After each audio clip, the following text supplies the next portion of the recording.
Very good afternoon. The Secretary General will have some opening remarks, and then he will be delighted to take your questions. Difficult chair.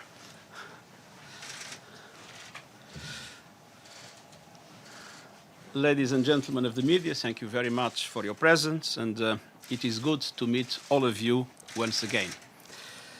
We have a very busy week ahead. Global leaders will gather here next week at a time when our world faces major threats, from nuclear peril to global terrorism, from inequality to cybercrime.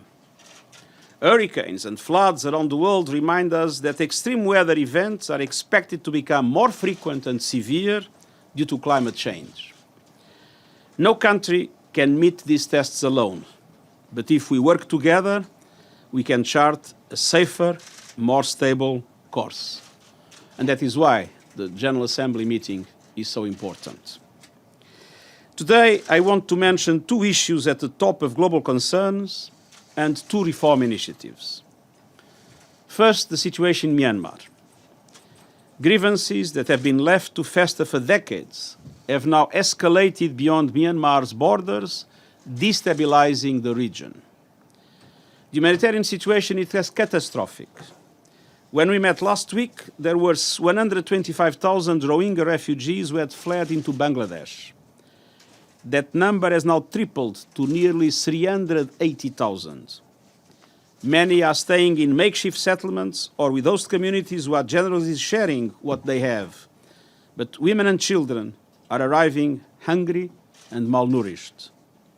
I urge all countries to do what they can for humanitarian assistance to be provided. As you know, I wrote an official letter to the Security Council to express my concern, and I welcome the Council's decision to discuss this crisis today. I have condemned the attacks made by the Arakan Rohingya Salvation Army, but in Rakhine State, there have been disturbing reports of attacks by security forces against civilians, which are completely unacceptable. Aid activities by UN agencies and international non-governmental organizations have been severely disrupted. I call on the Myanmar authorities to suspend military action, end the violence, uphold the rule of law, and recognize the right of return of all those who had to leave the country. And I urge them to ensure the delivery of vital humanitarian aid by United Nations agencies, non-governmental organizations, and others. I repeat my call for an effective action plan to address the root causes of the crisis. The Muslims of Rakhine State must be granted nationality or, at least for now, a legal status that allows them to lead a normal life, including freedom of movement and access to labor markets, education, and health services. Turning now to the Democratic People's Republic of Korea. The nuclear and missile tests by DPRK have created great instability and tension on the Korean Peninsula, throughout the region and beyond. Unity in the Security Council is critical, and this week's unanimous adoption of a new resolution sends a clear message that the DPRK must comply fully with its international obligations. I call on all member states to ensure the full implementation of these and other relevant Security Council resolutions. But the Security Council unity also creates an opportunity for diplomatic engagement, an opportunity that must be seized. The solution can only be political. Military action could cause devastation on a scale that would take generations to overcome. Ladies and gentlemen, I would also like to announce two new initiatives to strengthen the work of the United Nations that are part of my broader reform agenda. When I took office, I called for a surge in diplomacy for peace. Since then, I have increased my own engagement and worked to improve our institutional capacity to conduct mediation. As part of this effort, I'm announcing today the establishment of a new high-level advisory board on mediation. The board is made up of 18 internationally recognized personalities who bring experience and skills, deep knowledge and extensive contacts to this extremely important task. The names will be They're in the back, distributed the handout, yeah. to all of you. I will look to the board to provide me with advice and to back specific mediation efforts. I am confident they will help us to collaborate more effectively with regional organizations, non-governmental groups, and others involved in mediation around the world. Today, I'm also launching my gender parity strategy for the United Nations. This roadmap fulfills an urgent need, a moral duty, an operational necessity, and a personal priority. The strategy, now completed, aims to achieve parity at senior levels by 2021 and across the board by 2028. I've already started to do my part. Since January, over half of my appointments to the senior management group have been women, a total of 17 women and 15 men so far, including both appointments and renewal of mandates. And that there is a large majority of men in the present mandates, it means that in the new appointments, the high percentage of women is even higher. But more than statistics, we will need to change our own attitudes and approaches. We must lead by example on gender equality and women's empowerment, which is one of the greatest human rights challenges and opportunities in our world.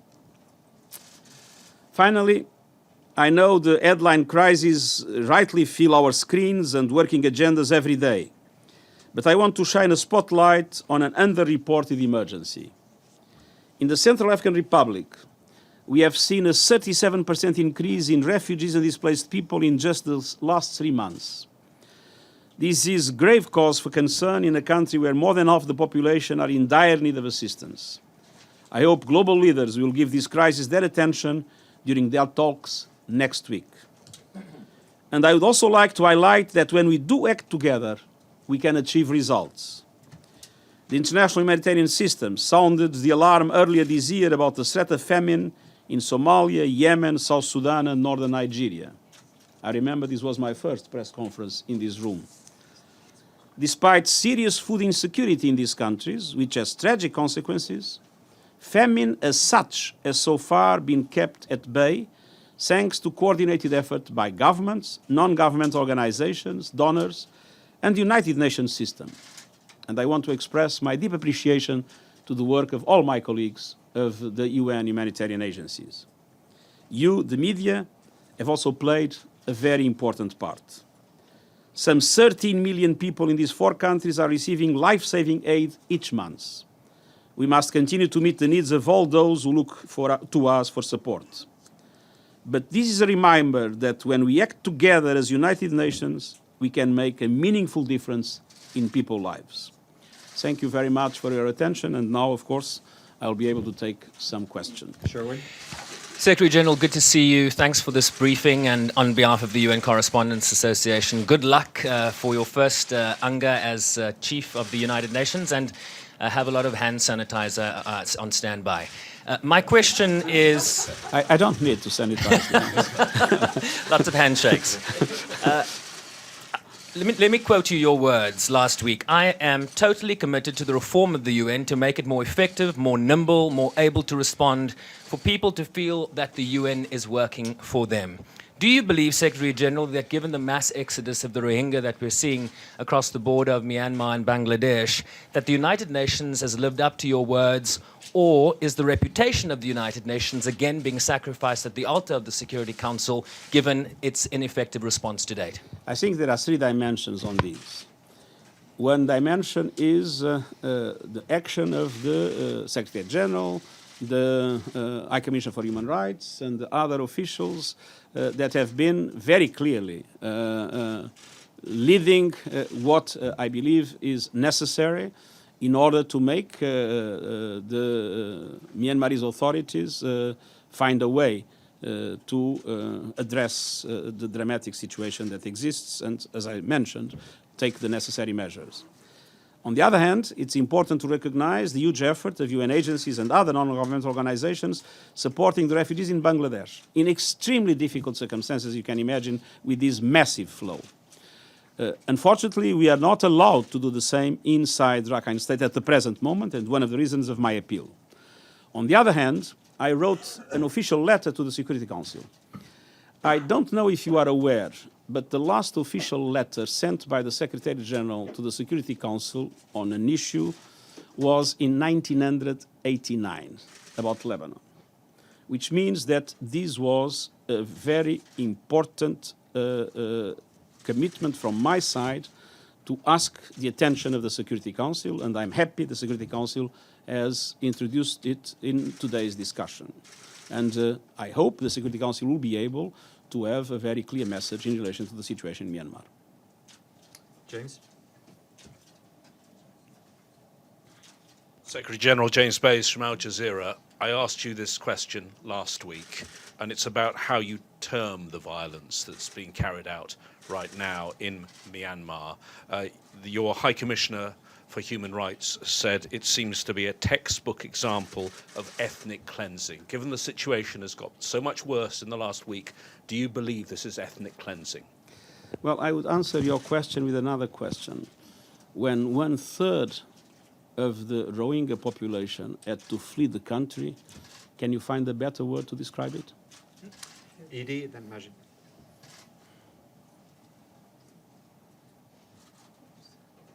Thank you, Mr. Secretary General. I'll do just two follow-ups, one on North Korea and one on Myanmar.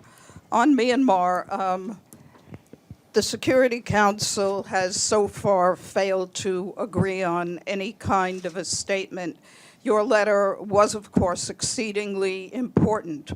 Are you prepared to follow up your letter by invoking Article 99, which says, and I quote, "The Secretary General may bring to the attention of the Security Council any matter which, in his opinion, may threaten the maintenance of international peace and security."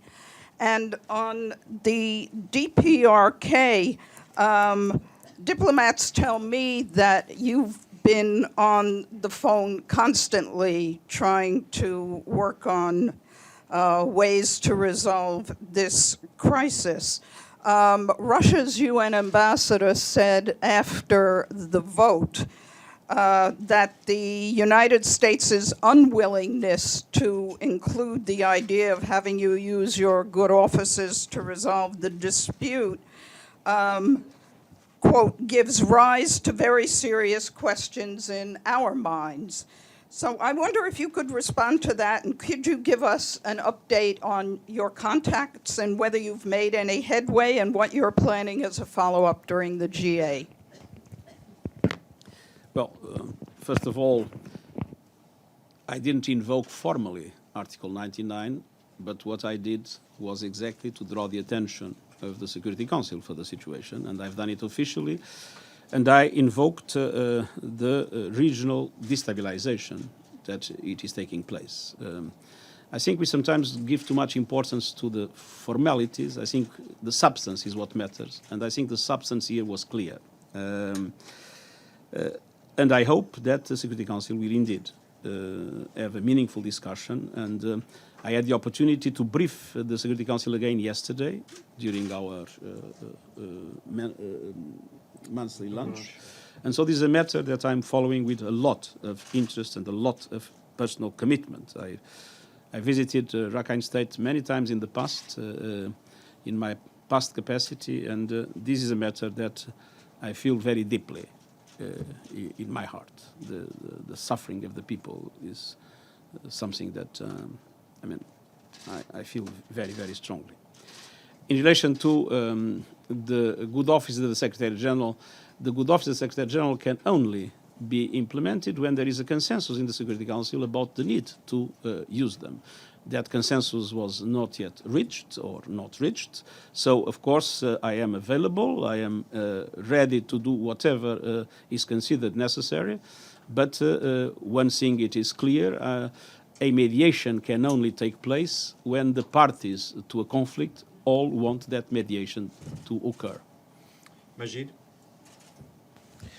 Mr. Secretary General, this is Majid Nizamuddin Gilli, Rudao Media Network. My question is about the Kurds, a nation that has been living under occupation, oppression, and genocide ever since colonial powers made a choice for them and forced them into modern Iraq.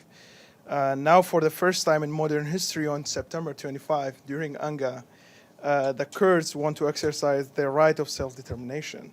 And just like Saddam Hussein, some politicians in Baghdad just yesterday threatened the Kurds with bloody civil war and military campaign in response to that referendum. My question is, don't you think the Kurds, like any other nation, have the right of self-determination, a right that's enshrined in the UN Charter? Thank you. I don't subscribe many of the comments that you made in describing the situation. But let me be very clear on one thing. Iraq is facing an extremely decisive moment in its history. Iraq was victim of a dramatic attack of Daesh that occupied the large chunks of the country, and it has been slowly reoccupying its territory, which is not yet completed. At the same time, we are deeply concerned with the need for an effective reconciliation of the different communities in Iraq.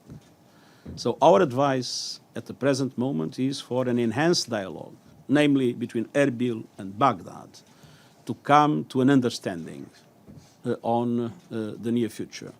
And I would hope that unilateral decisions from one side or from another would not undermine the belief I have that this is a very sensitive moment in Iraq and that we need to do everything possible to the benefit of the Iraqi people in its entirety, including, of course, the Kurdish population, to which I have a lot of personal sympathy. I visited Kurdistan many times. I have relations with many of the Kurdish leaders. I understand their concerns. But my appeal is, at the present moment, for dialogue between Erbil and Baghdad to make sure that we are able to stabilize a situation that is still extremely fragile. Michelle? Thanks, Secretary General. Just a follow-up on Myanmar. How concerned are you that there's a risk of genocide taking place in Myanmar? Have you spoken with Aung San Suu Kyi since you last spoke to her on Wednesday? And with regard to your mediation board, which crisis tops the list for them? Sorry? Which crisis tops the list for your mediation board? First, in relation to Myanmar, yes, I've spoken several times with Aung San Suu Kyi, and I believe that we are facing a very dramatic situation, and that is the reason why I appealed to the Security Council to seriously consider the situation. And I mean, again, we can. The question here is not to establish a dialogue on the different kinds of technical words that have different meanings. I think the question is to say this is a dramatic tragedy. People are dying and suffering at horrible numbers, and we need to stop it. That is my main concern. In relation to the mediation efforts, if I would have to consider a priority situation in which I believe progress can be made in the short term, even if many others, of course, deserve our attention, but if you ask me to choose the situation in which I believe progress can be made in the short term and correspond for us undoubtedly to a very important priority, I would select Libya. I think there is an opportunity in Libya, and I appeal for all countries that have an influence in Libya, and I appeal for all Libyans to seize this opportunity and to be able to overcome the divisions and move in the direction of a solution. And my special representative is working very hard. We will have, again, an important moment here during the General Assembly to bring together all people involved. And I think there is an opportunity for peace and stability in Libya. Somini on the right. Thank you. Secretary General, do you plan... Monsieur le secrétaire général, comptez-vous rencontrer le président Trump? Quel sera le message que vous lui transmettrez?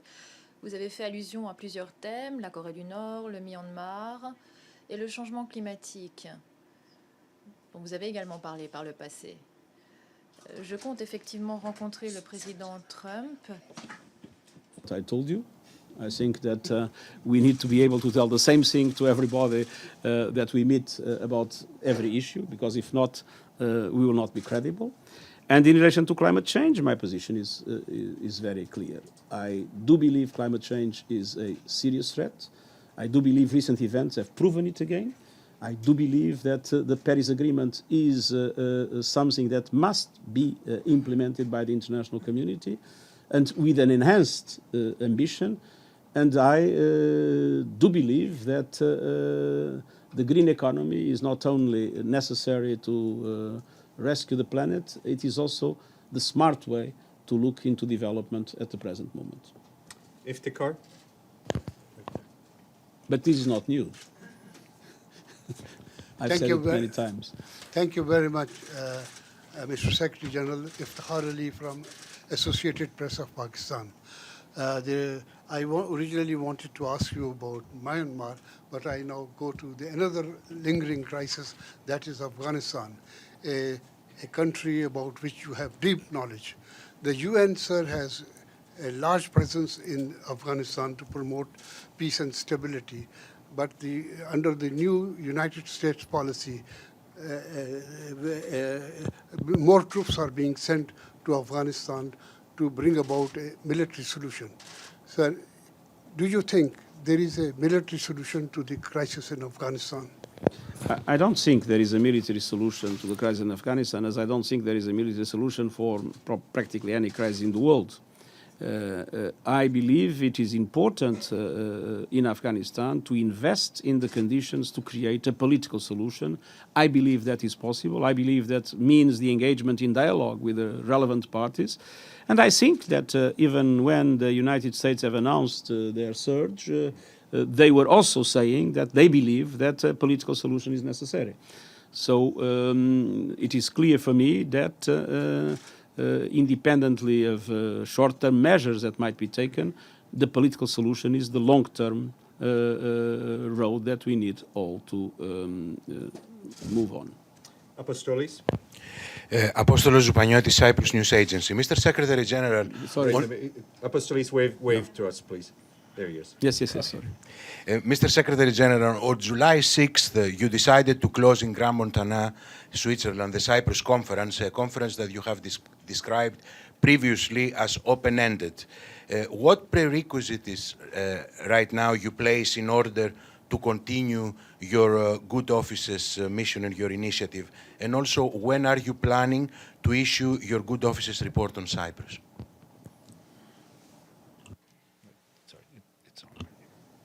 It's very simple. I plan to use my good offices as soon as the parties are in agreement for those good offices to be put in place. And the report, I hope it will be presented. We are still working on it. I hope we will be presenting it probably end of this month, beginning of next month, after the high-level session, in which, as you can imagine, we are all completely overwhelmed. But it is to come soon. Carol, AFP.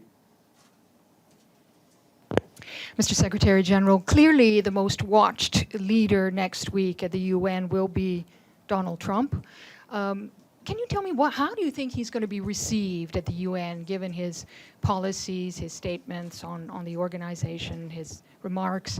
And is there anything he might say that you're hopeful that he might say? Well, I think that all the efforts I've been making until now are in the direction of trying to create conditions for the relationship between the United States and the United Nations to be a constructive relationship. And I hope that that will also be the message of President Trump. And I hope that if that is the message that will be conveyed, that that message will be well received. Abdelhamid. Thank you, Secretary General. Abdul Hamid Sayam from the Arabic daily Al-Quds Al-Arabi, based in London. I wish this press conference will extend for 2 hours to ask about Libya, Syria, Iraq, Yemen, but my question will be about Palestine. You have just visited the areas here. First, do you think there are enough land to establish an independent, contiguous, sovereign, viable Palestinian state? That's one question. The second, you have been requested to treat Israel as a normal state, and your spokesman said so. Israel needs to be treated as just a normal state. Is there any country in the world that has been in violation of Security Council resolution and General Assembly resolution, Human Rights Council, ICJ, as much as Israel? Thank you very much. Well, what I said, first of all, is that I believe the two-state solution is a must, that there is no plan B to the two-state solution. And obviously, for the two-state solution to be possible, we need to have a territory adequate for both states. And that is the reason why we have taken a very clear position in relation to the settlement activity, that you know. Second, I never used the word normal. What I said is that Israel needs to be treated with the same rights and obligations of any other state. And that, I think, is true for Israel or for any other state that does whatever is done. There are rules that need to be abided by, and of course, if they are not, they should. The non-implementation of rules should be clearly denounced and condemned. But all states, as I said, must have the same obligations and the same rights. And this, I think, is unquestionable. I didn't make any comment of the characteristics of the state. The young lady at the end of the fourth row there, you go ahead. Verónica Figueroa para W Radio Colombia. Mr. Secretary General. Puede hablar en español. You can speak in Spanish if you'd prefer. Presidente Colombia. The Colombian president will be coming next week, and he has requested a further follow-up SMP to monitor the ceasefire with the FARC and the EP and with the ELN in this particular case. Is the United Nations willing to stand with Colombia to monitor an ELN peace agreement, to send an SMP for that? In addition, the Venezuelan foreign minister will also be visiting, and will the United Nations take that opportunity to say something about the human rights situation in Venezuela currently? With complete sincerity and frankness, I think it important to say that the news coming out of Colombia are the best news that we have around the world. That's where we can look for a positive news story to Colombia. And we're very excited about the ceasefire agreement between the ELN in this particular case and the government, following on the heels of the one with the FARC-EP. And, of course, in line with what is seen as being necessary and following the discussions that are currently underway, we're not only prepared, but indeed very interested and eager in inking and making tangible some contribution to the success of this ceasefire, whatever we can.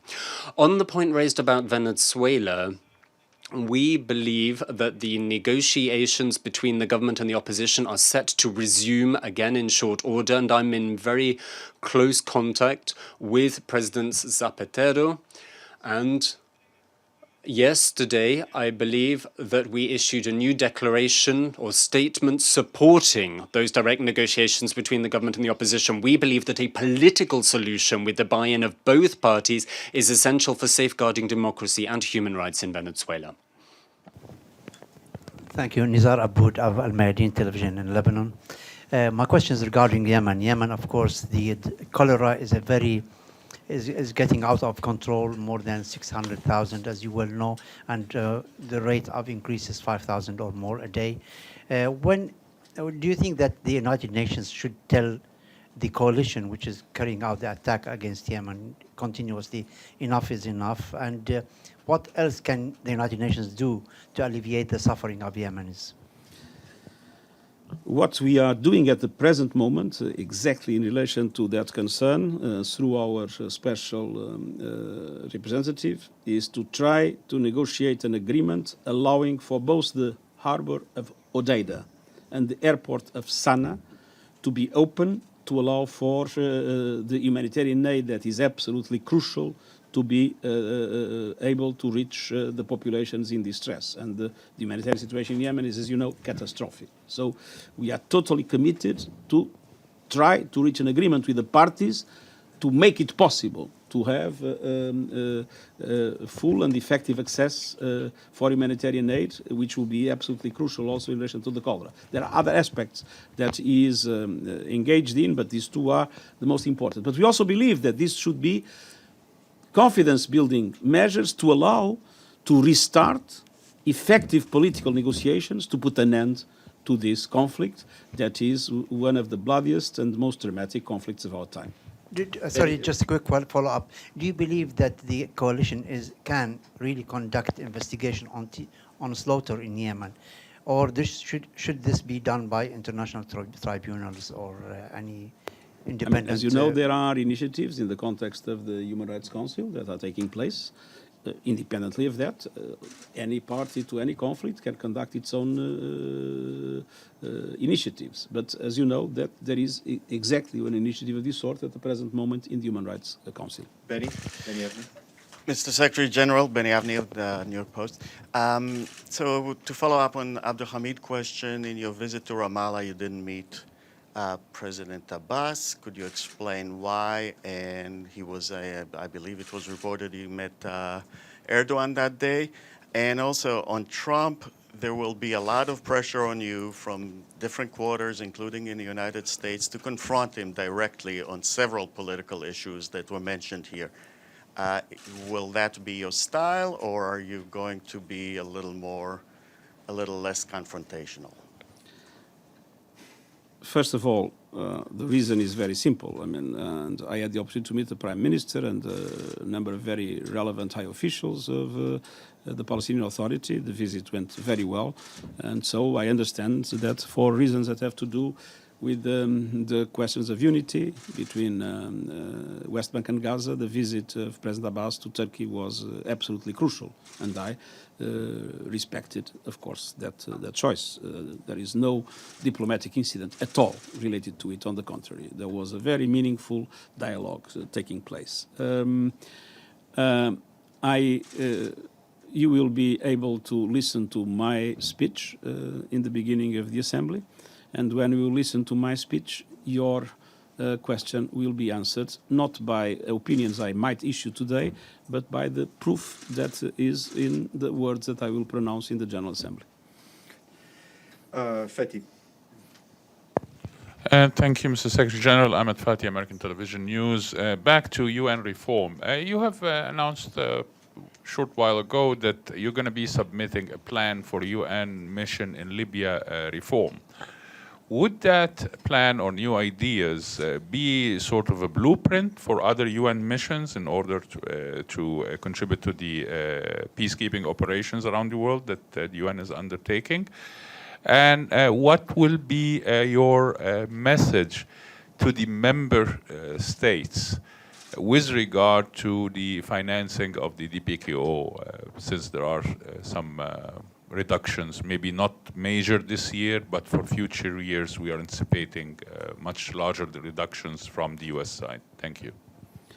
No, first of all, what was done is something that I believe should be a normal way to proceed, which means in all missions we need to have regularly evaluations of the mission. This one was done by Jean-Marie Guéhenno, and based on this evaluation we are now taking the measures to adapt the mission to the needs of the new situation that exists in Libya. I think that we should, that doesn't mean that the same conclusions of the evaluation will apply in all other evaluations, but this procedure of evaluating regularly our missions and adjusting them to the realities on the ground is, I think, essential. And one of the reasons that I've asked for the management reform aspects is to have the possibility to implement quickly the conclusions of any evaluation in relation to the changes that will be necessary on the ground of each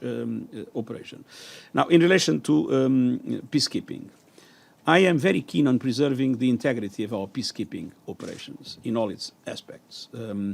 We have given instructions, because that's, I think, the right thing to do when we deal with member states that pay their contributions based on their own citizens' taxes. We have given instructions to look carefully into all the procedural aspects of our missions in order to make savings where those savings do not undermine the efficiency of the mission. To give an example, we hope to have a 15% reduction in air assets by a more rational use of the air assets that are present. And this kind of policy will be followed systematically.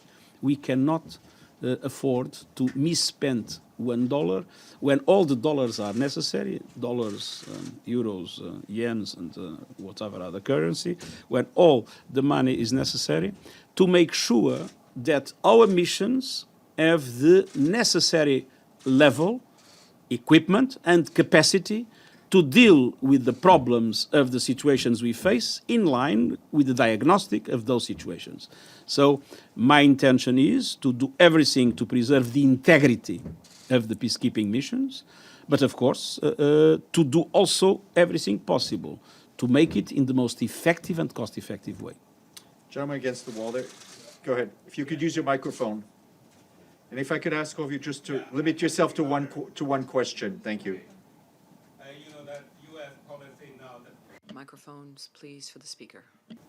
Yeah. The U.S. policy, the key for U.S. policy is the America first. And now the GA theme is focusing on people. So what's the link between the two? Well, we can have different opinions about the use of the word first. No, when I was Prime Minister of Portugal, I always considered that, for me, as Prime Minister of Portugal, Portugal would come first. But it's my deep belief that the best way to preserve the American interest is to engage positively in global affairs and to engage positively in support to multilateral organizations like the UN. Sylvia and then Matthew. Monsieur le Secrétaire Général, je voudrais vous poser une... Mr. Secretary General, I'd like to ask a question in French. During the visit to Berlin, the president declared that Angela Merkel will have to take preventative measures against Hezbollah in order to withdraw the weapons arsenal from that organization. And Ambassador Haley, for her part, didn't mince her words with regard to UNFP and Hezbollah. You yourself were in the region during the renewal of the UN mission there, which was subject to arduous negotiations, but you didn't go to Lebanon to see what was happening with your own eyes. Do you think Lebanon is in danger? What measures, preventative measures, should be taken in order to preserve the UNFIL UN forces there? And what advice would you have to give, or words would you have to say to the president when you meet him, especially with regard to Hezbollah? Answer from the Secretary General. I believe that for the Lebanese authorities and the international community, what I would say is the key issue is bolstering Lebanese institutions and the army. We have to give Lebanon everything possible for the effective and total exercise of its sovereignty. And from my point of view, what's key to that is strengthening the Lebanese army, and my appeal to the international community would be to guarantee full support for Lebanon. And for that matter, Lebanon, if you look at the situation vis-a-vis the refugees and the treatment that they deserve, we have to give everything possible to Lebanon so it can strengthen its institutions, especially its army. That's the best preventative measure that can be taken vis-a-vis the risk of conflict which might exist, a conflict between Israel and Hezbollah. And I think that the UN UNFIL role is specifically to bolster the Lebanese army, which we want to strengthen so that it can be a factor of stability in the region. And we are currently conducting a revision asking for increased troops to improve UNFIL's functioning. But the key issue and the priority for the international community is strengthening the Lebanese army and its role, especially in the south of Lebanon. Inner City Press, on behalf of the Free UN Coalition for Access, hoping for readouts of your diplomatic merry-go-round upstairs during the GA week. You speak a lot about reform, so it's something I tried to ask at the stakeout, but thanks for giving me the question. There was this case of John Ash, who I know is deceased, may he rest in peace, but there was a court decision this summer in which basically it painted a picture of the UN as being quite susceptible to bribery. There was a Macau-based businessman, Eng Lep Seng, was found guilty. So I won't go through it all, except to say I wanted to know what your view of whether the UN, beyond just some reforms to the PGA's office, whether it has instituted enough reforms. The former PGA yesterday, sitting here, said that there are crows picking around the side of the UN. There are a lot of business interests. Basically, they try to buy their way into the UN by hooking up with a small state. So I wanted to know whether your reforms will address that. And there's also a Code Blue report out today about sexual abuse, where they say that of cases they've uncovered, many of them are not disclosed in the Conduct and Discipline website. What's your plan during this GA week to try to address the sexual abuse issue of peacekeeping? Thank you. In relation to the sexual abuse, as you know, we have taken already a number of measures. A global victims advocate was appointed, and 4 victims advocates were appointed in the 4 situations that are more dramatic in several African contexts. We are preparing a compact to be signed with member states in order to make sure that there is effective commitment in relation to these. I'm creating a circle of leadership with heads of government and state to assume engagement of states in making sure that everything is investigated properly. And so we are really committed to make the best we can in this area, knowing the difficulties and the problems, and sometimes even especially my main concern is with the victims, that sometimes have an enormous problem in coming with their cases because of the risks that they might face in different conditions with the community, or even if with the country, or even if the UN mission is not properly organized. So we are deeply committed to that. But the best protection in relation to abuses is the whistleblower policy protection. We have introduced a first group of measures to enhance the whistleblower protection when I assumed functions immediately in January. It was probably my first measure. And after that, we have introduced a number of other reforms, which I believe are bringing our whistleblower protection policy to the state of the art. And if that's not the case, if there are other things to be suggested, we are ready to introduce them. Because that is the best guarantee that people can detect and denounce things that happen, and that they will be protected if they do so. This is, for me, an absolute must, and the best possible guarantee an organization can have in relation to the risks of abuse of power, or abuses of any other kind, or of corruption, or whatever. So this is a big concern for me, and I think we are acting as we can, but with total determination to address the problem. BBC. Thank you, Secretary General. BBC, Bahman Kalbas here. Secretary General, last week the ambassador to the UN, the United States ambassador to the UN, basically laid the groundwork for the Trump administration to leave or kill the JCPOA, or Iran deal, as it's known. What would you say to Mr. Trump, given that IAEA has said 8 times so far that Iran has been in full compliance with the nuclear deal? I think this agreement is a very important agreement. I think that it contributed to an important de-escalation at that moment, and it is a factor of stability. And it's my opinion that all parties should do everything possible for this agreement to be preserved.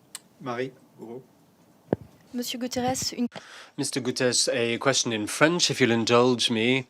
RFI published a survey today on the death of the 2 UN experts, which shows that there were shortcomings in the work of the Board of Inquiry in particular when it comes to translation, it seems that the state of the DRC could be implicated in the way in which these two experts were surprised and in their death. What will the UN do in reaction to this? The Secretary General, the United Nations is pursuing consultations, which is something I shared with the Security Council and the relatives of those who died, in order to set up our own mechanism. There are various options on the table. The most effective and efficient, in my way, would be the integration of independent experts within the Congolese system. I don't know whether that will be possible or not. If that is not possible, then we will come up with another option. Our colleagues from the Department of Political Affairs are engaging in all the necessary consultations to put in place a system that can be as effective and efficient as possible in order to ensure that we arrive at the truth. Very much. Mr. Secretary General, the crisis in the Gulf, the dispute between Qatar and 3 of its neighbors and Egypt. I understand, of course, you want to leave the solution for the regional mediation efforts, and you support the Kuwait, and you said that you support the Kuwaiti mediation efforts. But it's been months now, and this mediation hasn't really bear fruits, and it's going around in circles. Isn't it time that your office and your high office took part in this mediation, pushing the parties closer together and avoiding a very dangerous situation that could threaten the peace and security of that area? Well, first of all, I want to express my total confidence in the Kuwaiti mediation. I went to Kuwait on purpose just 2 weeks ago to express that confidence and to express our full support. I don't see ourselves creating a parallel initiative. We are ready to fully support that mediation, and in our contacts with the parties, because we have contacts with the parties, not mediation, but contacts, we have been insisting on the need to find a political solution, because this is, of course, not only impacting negatively in the relations among the countries, but it is having wider aspects that it would be useful to eliminate by an agreement. We will go on with these kind of efforts, but I want to reaffirm our total support to the Kuwaiti mediation. And I have to say that I believe that they have been doing an excellent work with the difficulties that we all know. I also would like to underline what Secretary of State Tillerson has done in relation to this. We've been following all these efforts with a lot of interest. But as I said, it's not our intention to duplicate efforts, but to strengthen the efforts that exist. Microphone, please, for the speaker. Has done his best, but the situation is getting worse. The verbal attacks between the countries are getting worse. Isn't it time to look at strengthening, through your offices, the Kuwaiti mediation efforts? That's what I'm trying to say. It's not working. Look, mediations cannot replace political will of the parties.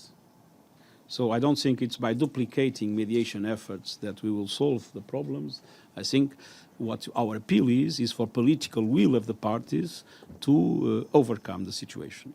But as I said, we'll remain engaged and in very close contact. I was again yesterday with the ambassador of Kuwait, in very close contact and fully supporting their efforts. Mr. Abadi. Thank you, Mr. Secretary General, for this press conference. I hope you will be in position to give more regular press conferences so that some of us do not have only a rare opportunity to ask you a question. If I may interrupt, I told that we would have more regular contacts, and you will witness that I did 2 stakeouts and the press conference, and I'm indeed accelerating these contacts. Thank you. Good question, Mr. Abadi, please. But as you understand, I still have other things to do too. I mean, and if I'm always here, I will not be able to do the things that might be news for the press conferences. Thank you. But please go on. U.S. Ambassador Nikki Haley said that she wants to see in the Secretary General of the United Nations an executive officer. That has a lot of implications. There are many people. She wants the SG to be an executive officer. There are many people who given the complexity of the problems, wants to see strong leadership coming out of the Secretary General, going beyond invoking Article 99 of good offices. What do you think of that idea? It's very simple. We have a constitution that is a charter. I'm doing everything I can within the limits of the charter with the widest possible interpretation of the charter. But I cannot violate the charter. The moment I violate the charter, all my capacity to act will be totally undermined. Valeria, answer? Thank you, Secretary General. I have a follow-up on Myanmar. If you had contact with Suu Kyi after she decided not to come to the UN. And then my question is on Libya and on the refugees crisis. If the relocation of the refugees is still an unsolved problem, and my question is if you plan to discuss the issue with Italy and other European countries, and if you have any positive signal from some country. I have not had any contact after yesterday evening when I read that Aung San Suu Kyi was not coming. There is a channel that is open between the two of us, that is the contacts that are taking place through the places people we designate, but I had not any contact after that announcement. In relation to the second question, the answer is yes. I intend to discuss the issue, and I think it is very important that Europe plays a constructive role in relation to the management of global migration affairs, and I hope that that will be translated into some effective steps. But I wouldn't like to go further at the present moment, because it would undermine the possibilities of useful contacts. Oleg, and I think that'll have to be the last question, sorry. Thank you, Stefan. Thank you, Secretary General. How concerned are you with the latest diplomatic rift between the United States and Russia? The two countries have been sending out diplomats, closing consulate and diplomatic facilities. Do you foresee any consequences or any complications of this for the UN work, for example, peace efforts in Syria? And also a short second question. Do you agree with the notion that the civil war in Syria is over and now it has transformed into fight against terrorism? Thank you so much. Well, first of all, I think it is obvious that an important pillar for international peace and security should be a very positive and constructive relationship between the United States and Russia Federation. And I can only wish that that relationship is established. And of course, when that relationship is not good, the international community as a whole suffers. I think this is obvious, and it is clear for me that many of the problems in the world are easier to solve if the two countries have a common position and work together to address those problems. I think that in Syria we still have a number of different things happening.